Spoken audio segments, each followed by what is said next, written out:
Bom dia, eu sou Flávio Gomes de Barros, estamos juntos em mais um domingo. Em Contextualizando deste domingo, vamos abordar a atuação da Defensoria Pública em favor da população de menor poder aquisitivo aqui em Alagoas. Você que está nos assistindo vai saber quais as situações em que pode recorrer a esse serviço sem nenhum custo. Nosso entrevistado é o defensor público Ricardo Melro. Bem-vindo aqui ao nosso Contextualizando. Vamos começar falando de um assunto bastante polêmico. Esse chamado caso Braskem. O que é que fez, o que é que provocou a Defensoria Pública a participar desse processo da apuração dessa tragédia ambiental aqui em Maceió? Bom dia, Flávio. Agradeço o convite. Bom dia a todos os telespectadores. Veja só, primeira função, do ofício, a gente tem essa obrigação. Em 2018 houve aquele tremor e milhares de afetados ali, desesperados, provocaram a Defensoria e passamos a atuar. Num primeiro momento, junto com o Ministério Público Estadual, fizemos uma ação cautelar, antes mesmo do relatório, o famoso relatório da CPRM, que imputou a culpa à Braskem. Nós reunimos algumas evidências, ingressamos com a cautelar, conseguimos bloquear cerca de 5,7 bilhões de reais. Depois veio o laudo definitivo, confirmando realmente aquilo tudo. Mas houve um deslocamento de competência, saiu da Justiça Estadual, foi para a Federal. E nisso o MPF e a DPU passaram a atuar em conjunto. Então ali fizemos uma força-tarefa e fomos procurados pela Braskem para tentar negociar um acordo para aquela situação. E no trâmite dessas reuniões, recebemos uma notícia muito ruim na época, que eu sempre digo em todos os locais, inclusive lá na CPI, no Senado, em todos os locais. O então ministro do STJ, o ministro Noronha, presidente, ele suspendeu os bloqueios e admitiu a troca do bloqueio por um seguro-garantia, que só podia ser liquidado com trânsito em julgado. Num processo desta monta, Flávio, você da área jurídica também, sabe que levaríamos aí pelo menos uns 20 anos. Então, tem previsão para acabar, né? Tirou uma força imensa da mesa das negociações. E, ao mesmo tempo, estávamos ali com a Defesa Civil Nacional, Municipal, a CPRM, indicando a necessidade de realocação, que se chovesse mais de 70 milímetros, salvo engano, isso é fácil de pesquisar no Google, o risco de colapso era gigante. Então, fizemos um acordo. Se foi o melhor acordo, não foi, mas foi o possível naquela época. Mas, como tudo que é tratado com o poder público, ele tem íncito em si a cláusula que no direito, no juridiquês chama de cláusula rebus, ou seja, a gente tem que ir adaptando o que foi pactuado às novas realidades. Aquilo que foi suficiente, e muita coisa foi suficiente, permanece, mas o que se demonstrou insuficiente precisa ser revisitado. Com o tempo, a força-tarefa, a gente, destoando de alguns consensos, preferimos passar a atuarmos sós e passamos a atacar essas partes que entendemos insuficientes, como, por exemplo, a questão dos flechais do Bebedouro. Uma comunidade ilhada, isolada, onde todos os relatórios técnicos de antropólogos, Faculdade de Urbanismo e Arquitetura da UFAL, da CPI do Senado, Conselho Nacional de Direitos Humanos, da própria Defesa Civil de Maceió, indicaram a necessidade, no mínimo, híbrida, para aqueles que quiserem sair, fosse dada essa opção com a indenização adequada. E os que quisessem ficar, que fizessem a tal da requalificação para eles. E, pasmem, mais de 70% das pesquisas oficiais, tanto dos antropólogos quanto da própria Braskem, indicavam que a grande maioria larga, há 3 anos queriam sair. Hoje, meu Deus do céu, as pessoas estão tirando a vida lá, um problema seríssimo. Então, passamos a atuar para fazer algumas revisões, inclusive nos danos morais que foram pagos a toda aquela área primeira que foi incluída, do Pinheiro, Farol, Mutange, Bom Parto, porque a Braskem ela adotou uma prática sem a concordância de nenhum órgão. Eu sempre digo isso está lá no acordo. O acordo foi dito, olha, a Braskem tem que pagar os danos materiais e morais adequados. Aí a Braskem criou um chamado PCF, um plano de compensação financeira, que é um programa de indenização. Mas nesse programa de indenização, ela fez uma proposta casada. Ela disse o seguinte, o teu dano material, que em regra as pessoas gostaram, alguns casos não, mas muitos gostaram, acharam adequado o valor da casa, mas elas atrelaram o pagamento desse dano material à aceitação do dano moral. E o dano moral, ela disse, olha que grave, além dela condicionar um ao outro, ela ainda tabelou 40 mil, não por indivíduo que estava na casa, mas pela casa, como se o dano moral fosse a casa, como se a casa sofresse um dano moral. Então, tinha casas ali que tinham 8 indivíduos, casa que tinha 2 indivíduos e foram tratados da mesma forma. Mas é uma igualdade que, na realidade, é uma grande fraude. Porque quando você divide per capitamente, né, você vai ver que há uma diferença nesse valor. E também não leva em consideração as questões muito subjetivas. Vejam, uma pessoa que morava há 40 anos na região, que criam todos os laços ali, foi tratada igual uma pessoa que está há 1 ano, há 6 meses. Veja, uma pessoa que teve um adoecimento de saúde mental, um agravamento, nada disso foi considerado. E o STJ, ele indica que mesmo nos casos que fica evidenciado que o núcleo familiar foi afetado, tem que individualizar a situação de cada componente desse núcleo. Nada disso foi feito. Isso fere a Constituição no princípio da igualdade, fere a Constituição dentro do próprio aspecto do consumidor que está tratado dentro dela também.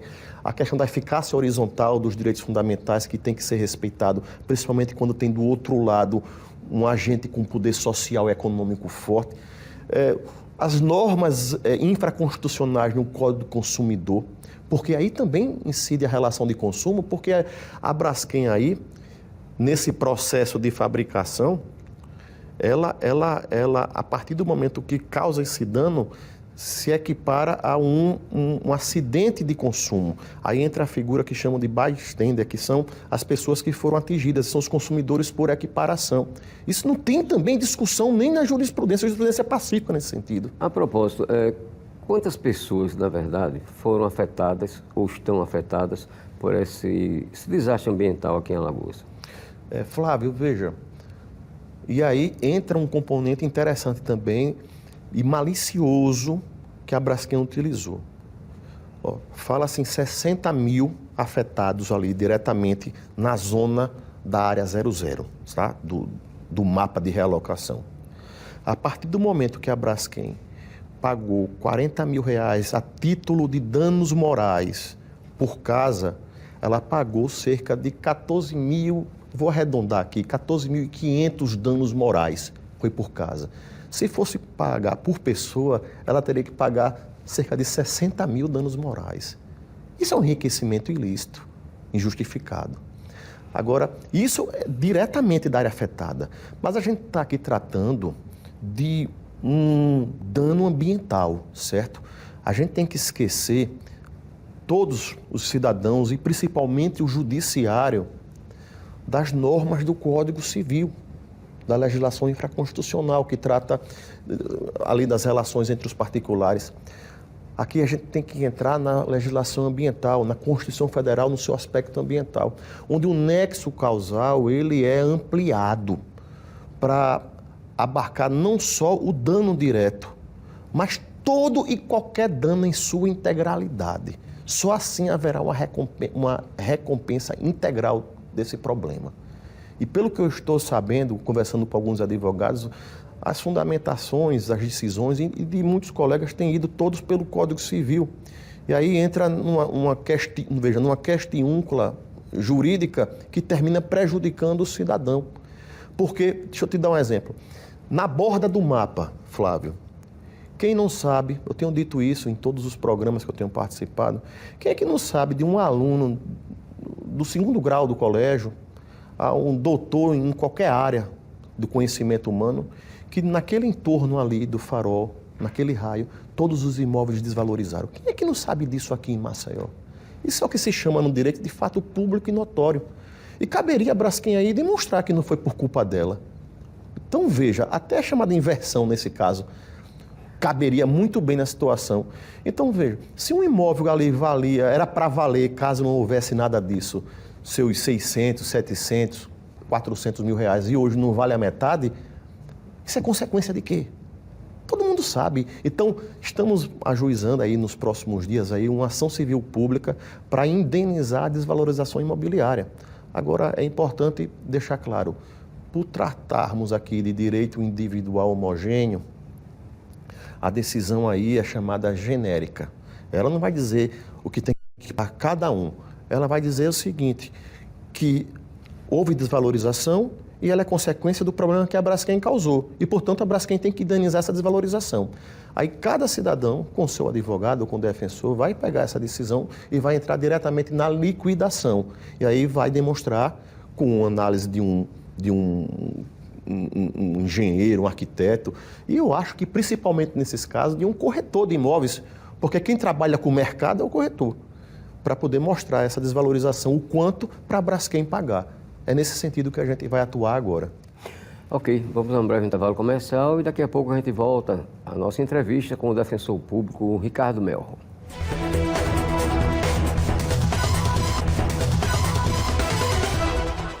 Estamos de volta com o programa Contextualizando pela TV Pajuçara. Comigo, o defensor público Ricardo Melro. Ricardo, qual é a realidade, pelo que você conhece, pelo que você tenha atuado desde o início, são 7 anos já, né? Dia 3 de março, completou 7 anos dessa tragédia, chamamos aqui, tragédia ambiental. Qual a extensão disso? Será que já está estagnado? Existe risco para outras áreas, fora aquelas que foram abordadas até agora? Flávio, veja, nós em fevereiro agora, dia 13, fizemos uma audiência pública e chamamos todos os moradores do entorno para tratar da desvalorização imobiliária, certo? Queríamos ouvi-los, aqueles que já tinham algum relatório indicando o quanto foi que perdeu no imóvel, mas eis uma surpresa. O grande tema tratado lá foi a danificação nos imóveis. Imóveis que, embora não estejam em nenhuma área de risco, apresentam rachaduras, afundamento, trincas, e diante disso passamos a fazer visitas a esses imóveis, uma inspeção. Rapaz, é gravíssimo. Não tem como dizer... Veja, costumo dizer o seguinte, veja, se os relatórios técnicos estão diferentes da realidade, a gente não pode questionar a realidade. A gente tem que questionar o relatório, certo? Então a gente já foi ali no Farol, no Pinheiro, fomos lá no Bom Parto, ali nos Flechais, em todo aquele entorno. Moradores que todos eles relatam que não havia esses problemas antes de 2018, antes dos tremores. Não havia esses problemas e, infelizmente, a Defesa Civil, segundo os moradores, sempre aponta o mesmo problema para essas casas. Má qualidade do material empregado. Veja, aí eles colocam, né? E todos colocam, né? Então quer dizer que todo mundo comprou no mesmo depósito esse material para começar a dar problema no mesmo período? Foi os mesmos profissionais que construíram? Veja, não fica bem. Não fica bem. Porque está muito claro que isso é decorrência do ato da Braskem.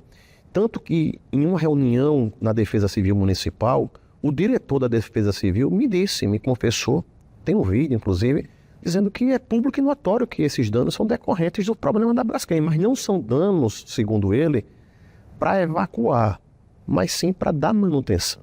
E essas pessoas precisam ser indenizadas para fazer essas manutenções. Depois ele no ofício não confirmou bem isso, mas tem tem vídeo. E veja, então a partir daí a gente realmente tem que dar valor à vítima. A gente viu que as vítimas têm razão, sabe? Tem uma certa razão quando a gente vai em campo, porque há sim um subdimensionamento do problema. Eis que chega às minhas mãos uma informação que havia um relatório, que há um relatório do Serviço Geológico Brasileiro, chamava-se CPRM antigamente, informando vários pontos graves acerca do monitoramento aqui. E que conclui que pode sim estar havendo subdimensionamento por falta dos equipamentos adequados nesse monitoramento. E aí fomos atrás, requisitamos essa nota técnica. Ela chegou à nossa mão há 15 dias mais ou menos, já divulgamos em rede social, em alguns veículos de imprensa. E de fato é gravíssimo. Inclusive, traz em si, no corpo desse mapa, dessa nota, um mapa até então inédito, que abarca inclusive a região ali no Bom Parto da Levada. Uma região da Levada, grande região. E lá ela cita que não se pode dizer com certeza que não há movimento também nos flechais.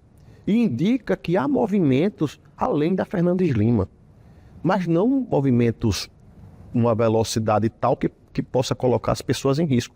Mas é muito grave porque muita gente não teve acesso. Inclusive nós da Defensoria Pública não tivemos acesso a esse mapa. Esse mapa foi enviado para a Força Tarefa em 2022, na qual já não fazíamos parte. E não foi dada essa divulgação. O cidadão que queira, um cidadão de maneira geral, ou especificamente os prejudicados por esse desastre ambiental aqui em Maceió, que queira ter acesso a essas informações, como é que ele deve fazer? Flávio, muito bom você colocar isso, porque hoje a Defensoria Pública está disponibilizando o inteiro teor dessa nota técnica em seu site. Acredito que até à noite estará disponibilizada. E aí vai ser muito bom para a sociedade ler a quantidade de equívocos que estão sendo cometidos aqui nesse monitoramento. E veja, a CPRM, a SGB, goza de uma credibilidade muito grande. É o Serviço Geológico Oficial do Brasil, que tem técnicos lá muito gabaritados. E ela diz sim que há problemas aqui no monitoramento e que pode haver um subdimensionamento, ou seja, pessoas podem estar em risco sem saber. Como Nassim Taleb fala, que é um filósofo, que às vezes é melhor você não ter um mapa do que ter um mapa errado. Porque se você não tiver um mapa, você sai perguntando às pessoas qual é o caminho correto para seguir. É mais ou menos isso. Se você tiver um mapa errado aqui, tem gente que está em risco. E a nossa função enquanto defensor público é investigar. E estamos apurando isso. Já requisitamos dados oficiais da Defesa Civil sobre interferometria e outros nomes, assim como tem o juridiquês, também tem esses nomes bem técnicos lá. E a gente está tratando fora do Brasil com doutores da Alemanha e fora do estado de Alagoas para tentar colocar esses dados no papel, num relatório de fácil acesso à população e transformá-lo também no mapa para ver se realmente casa, digamos assim, na linguagem popular, com o que está hoje divulgado, porque o mapa divulgado hoje ele é de novembro de 2023. E esse relatório da CPRM é de, salvo engano, de abril de 2022. E os mapas são diferentes, que estão em um e em outro. Então a gente precisa ouvir, né, alguma autoridade, a gente não tem estrutura para isso, mas estamos trabalhando sim, tendo os contatos, e eu acho que em breve teremos novidades aí para a população. Quais são os critérios que a Defensoria utiliza para proporcionar assistência jurídica? A regra é a família tem que ganhar até 3 salários mínimos, né, a renda familiar. Mas isso é estanque, isso não pode ser relativizado? Pode. Desde que demonstre que, apesar de receberem mais, de haver uma renda familiar maior, mas não tem condição de contratar um advogado, mostra lá que tem um superendividamento, às vezes está lá com a conta de água cortada, um plano de saúde já atrasado tantos meses aí. E aí o defensor, olhando o caso concreto, no bom senso, eu sei que bom senso é difícil, cada um tem o seu, mas no caso como esse é fácil você analisar e relativizar para atender o cidadão. Mas a regra é essa, até 3 salários mínimos de renda familiar. E normalmente o Poder Judiciário acata esse entendimento da Defensoria, essa flexibilização, digamos assim? Atende. Nunca teve problema não sobre isso. Problema, assim, já existiu com a OAB. A OAB dizia, está atendendo pessoas que não deveria ser atendida e, portanto, está atrapalhando o mercado da advocacia. E numa época a gente pediu então para selecionar, que eles indicassem lá, na ordem indicasse, quais eram esses casos. Aí quando levantou os casos, a gente foi analisar, aí não dava nem 1%. A gente disse, olha, tá vendo? Porque na multidão que a gente atende na Defensoria Pública não deu nem 1%, então o nosso filtro tá bom. Vamos tentar melhorar para chegar a zero. Mas tá bom, porque no volume que a gente atende um caso ou outro, não há problema nenhum para rever e informar o cidadão. Agora é importante, o cidadão quando vai à Defensoria Pública e diz que a renda é naquele sentido, ou apesar de não ser naquele sentido de 3 salários não tem condições, ele assina um documento sob penas de cometer crime de falsidade ideológica, né? E quais são as demandas maiores da Defensoria Pública? Olha, sempre é de família, né, Flávio? A área de família ela é campeã, né? Alimentos, investigação. Saúde também é uma demanda muito grande, né? A área criminal também, a Defensoria Pública atua muito, né, em defesa da população, dessa camada. Mas eu acho que só essa aí é a área de família, é a saúde e a demanda criminal também. Eu acho que estão ali cabeça a cabeça disputando. A saúde sempre, né, sempre foi, é uma demanda muito cara à população e a todos que se debruçam sobre ela. Em termos de direito do consumidor? Olha, tem um núcleo do consumidor na capital com 2 defensores e é uma demanda considerável também, viu? Atua muito junto aos juizados e à justiça comum. Eu não sei te dizer, Flávio, eu não tenho esses números aqui. Quem pode explicar melhor seria até o próprio defensor-geral, que está ali à frente, né, olhando os mapas administrativamente. Mas, assim, pela experiência que nós temos ali, consumidor, acho que ele chega bem próximo dessa grande demanda. Há uma demanda, tanto que até 2019, eu acredito, só tinha um defensor no núcleo do consumidor. E por conta do aumento da demanda, teve que colocar mais um defensor. Tem crescido muito. Qual é a estrutura da Defensoria Pública aqui em Maceió e no interior? Olha, a Defensoria está em todo o estado. São 94 defensores. Se você for comparar com as demais carreiras, ainda não é o suficiente. Tá? Se você for olhar o MP, eu acho que tem 150 e poucos promotores, o Judiciário também, a PGE tem mais de 100 procuradores.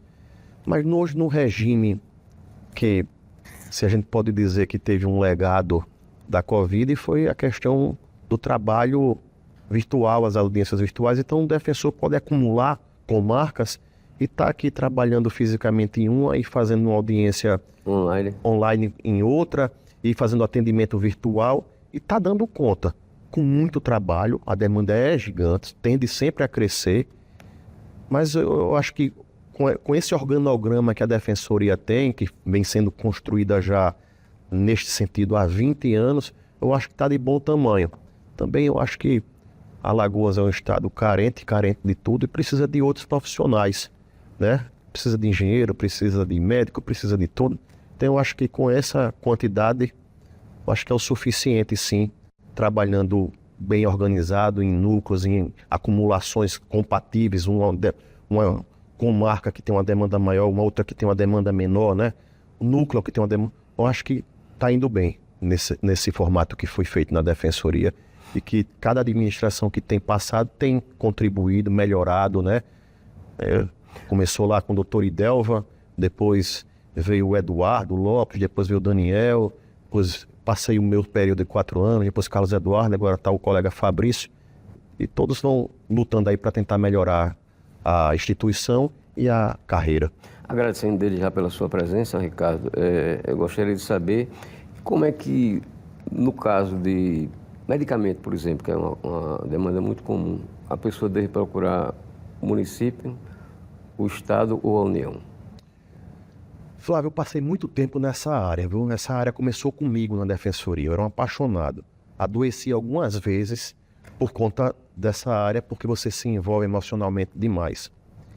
E, passado o tempo, o Brasil inteiro passou a judicializar demais a área da saúde e o Supremo, ele definiu alguns critérios de competência. A da União, um medicamento de alta complexidade que ultrapasse 200 e poucos mil reais, algo assim, tem que ir para a União, e alguns outros procedimentos de alta complexidade. Estado e o município ali rivalizando solidariamente, mas o município mais em atenção básica. E nesse sentido vai sim, definindo, né? O Estado, por exemplo, você vai tratar de home care, seria mais em relação ao Estado, né? Vai tratar de exames simples. Aí com o município, maior complexidade, a União, mas precisa ter sim um arcabouço melhor, como é uma demanda muito cara, termina atrapalhando ali algumas políticas públicas, né? Para não atrapalhar. Agora, sempre em mira do que é melhor para o cidadão, porque às vezes também o cidadão, quando já vai na defensoria, às vezes não, é porque já bateu em tudo quanto é porta e não conseguiu. Então, ele em primeiro lugar, e a justiça sempre tem dado a mão e garantido a saúde para o povo.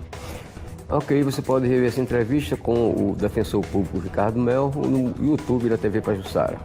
O programa Contextualizando de hoje fica por aqui. Um bom final de semana.